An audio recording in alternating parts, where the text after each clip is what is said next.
Oh, hi, Eric. May we live in interesting times. Yes, you covered on Twitter just because this is another news cycle. Trump called the Georgia governor demanding that he overturn the election results. New York Times doesn't even mention that until the seventh paragraph here. The normalizing Olympics continue. I mean, how many 16 ways to illegal Sunday is that? Calling the governor. Okay. And it's right. It's just, by the way. It's all, and look, and obviously I know, Trump's only got a month left or 5 weeks left, but you look at this coup that's stealing the election with what's unfolding, just brazenly calling up Republicans. And Kemp last night put out a statement saying, just not legal. We're not going to call a special session. We have absolutely no authority to overturn, the results of an election. Hello. But basically not one major newspaper in this country has demanded Trump resign. Yeah. And we've been talking about that for 2 years. The fact that we are where we are now, one of the reasons he's so emboldened by all this is that he knows there's absolutely there's no price to pay for any of this. Yeah, he will not be covered like a normal president. And you're right, by the way. It's not that Brian Kemp's a good guy. It's that he legally can't do that. He legally can't do it. It's He cannot find an attorney in the state of Georgia that would support him, let alone the legislature. But Trump, that rally in Georgia over the weekend, hard to describe just how awful. And if you read the New York Times report and the Washington Post report, you wouldn't know how awful. Yeah. Because it was Trump, peddling falsehoods, Trump feeling sorry for himself. That doesn't begin to describe the madness and the corrosive behavior. And just real quick, the Judge Judy going after Barr. Janine. The mob. You said Judge Judy, but close enough. My bad. The mob has clearly turned, right? Yeah. It has turned its eyes on Republican officials, Republican governors, Fox News. The Republican Party built this mob. They enabled Trump to create this mob, and now it's decided that the Republicans are to blame for not overturning an election. So it's astonishing to see.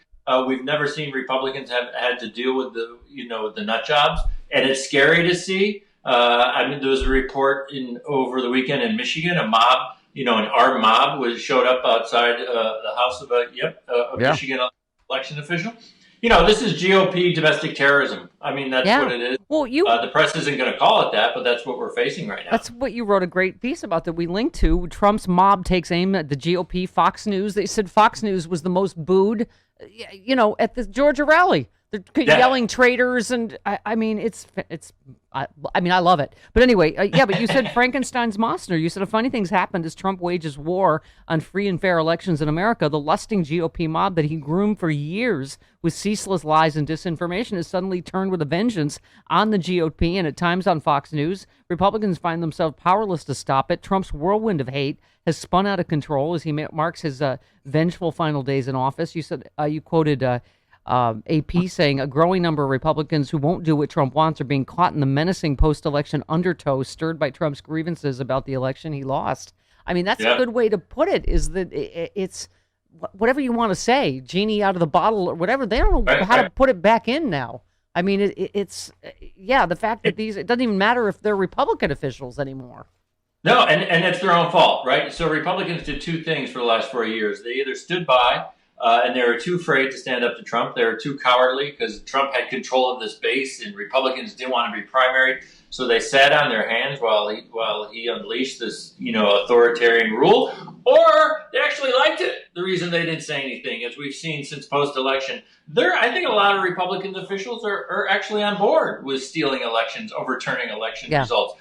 But so they fed this thing and they fed this hate and they fed the lies. And now they have to deal with the consequences. They're the ones who are in the crosshairs. Here's a good tip. You quoted the Washington Post as saying, whenever Republicans appear on a news show, the first question must be, do you acknowledge that Biden won the election and he is the president-elect? If the Republican politician doesn't say yes, they've failed the test and are at risk of spreading disinformation. The host of the show has an obligation to viewers to stop the interview and say goodbye. It's that you're right. Like, there are very few ways to stop this thing that we've been talking about all these years. Like for instance, you said anyone pretending Pelosi's the reason no COVID relief is just peddling GOP talking points. I mean, Mitch McConnell is the sole reason, period.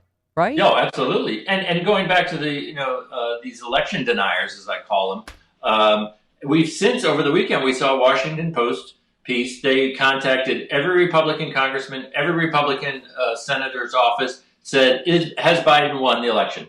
10%, only 10% of Republicans will acknowledge that. Most of them ignored the question. So we got to the point where if only 10% of Republicans will acknowledge Biden won, those are the only 10% that should be invited on the Sunday shows. You shouldn't even invite these people. And yet there was Mike Braun on ABC This Week over the weekend, talking 6 minutes in circles gibberish about, well, Trump has the right to, look at all these questions. And yes, George Stephanopoulos pointed out, Barr and the Justice Department said there's no fraud. Yes, he pointed out the Trump campaign has lost 50 lawsuits. But even having Republicans on these Sunday shows, it legitimizes this idea that, we don't know if Biden won. Well, we're not going to know until December 14th. These people should not be on TV. And just real quick, I pointed out in my piece that, it might sound radical. You can't quote people. Climate deniers used to be quoted in the press all the time. Yeah. News organizations realize, you know what?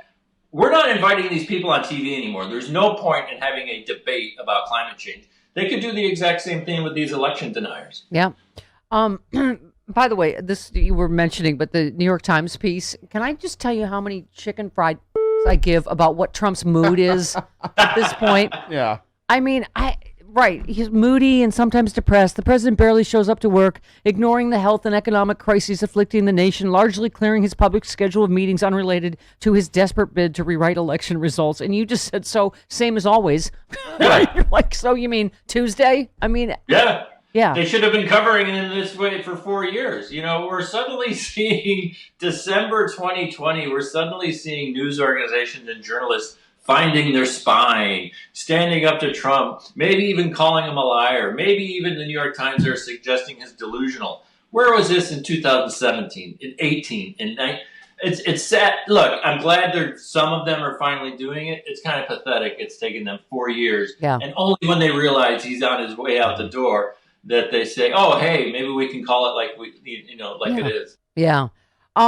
Yeah, and you said, I wonder if folks on this website are prepared for what Trump and the GOP will do to our democracy if Dems win both Georgia runoffs by, say, 2,000 votes each. I mean, like you say, this monster has been set loose now. It has. And look, a lot of us are relieved about, Trump campaign being 0 for 50 in the courts. A lot of us are laughing at the incoherence, that Michigan hearing last week with the drunk witness.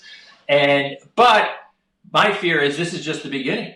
So, we talked about a couple of weeks ago. What if this all had just come down to Michigan? And what if Biden had only won Michigan by 5,000 votes? Yeah. You know exactly what would be happening. Yeah. We would be on the precipice of a civil war. I fear if Democrats have a very good chance of winning Georgia, what if they just win those both by a squeaker? We're going to have a replay on steroids. And I'm not sure those local government Republican officials, having been through the death threats once, are going to say, okay, I'll do it again. They're just going to say, whatever, just take it. It's yours. Yeah. And then we're in a real crisis. We're in a real, actual democratic crisis. Yeah, no, exactly. Well, and, beyond that, just COVID in general, you were talking, Jim Jordan tweeting about Dr. Fauci saying Americans should avoid travel over the holidays, and he's, what will he cancel next, saying Merry Christmas? And you just said at this rate, 4,000 Americans will die on Christmas Day. The GOP has become a death cult. It would be nice if the press said so. I mean, yeah. I mean, we had the governor of South Dakota. South Dakota, if we're a country, would be the worst country in the world in terms of per capita. She flew down to Georgia last weekend to do spin for the Senate campaign. Yeah. She was in the spin room. She couldn't care less. Couldn't care less about what is happening in South Dakota, where 1 out of every 800 people is dead from COVID in South Dakota. DeSantis in Florida saying, they're South Florida, Miami, a new hotspot. We're going to see it coming. DeSantis has said we will never go back to any kind of lockdown. Yeah. It's illegal in the state of Florida. Or mask mandate of any kind. No mask. Yeah. If you're a local community, you want to pass new stringent guidelines. He says we're gonna ban all of it. We're never going back. I mean, it's a death cult. It's an absolutely death cult, and it's sad to watch. Yeah. Oh, well, Merry Christmas. All right. See you next week, Eric. Thanks.